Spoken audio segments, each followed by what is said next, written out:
سنا ہے کہ جو شخص ہر رات کو سورہ واقعہ پڑھے تو وہ کبھی فکر و فاقہ میں مبتلا نہیں ہوگا۔ پیاری دوستو، پیاری بہنوں، حضور اکرم صلی اللہ علیہ وسلم کے پاس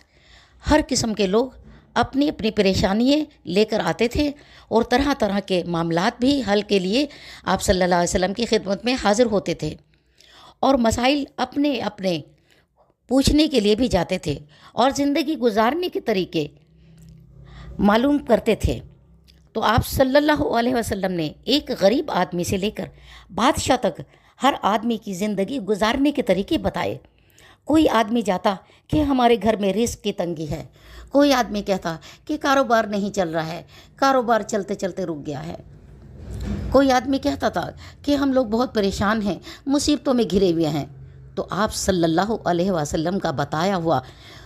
وظیفہ وہ بھی آپ جان لیں، اسی لیے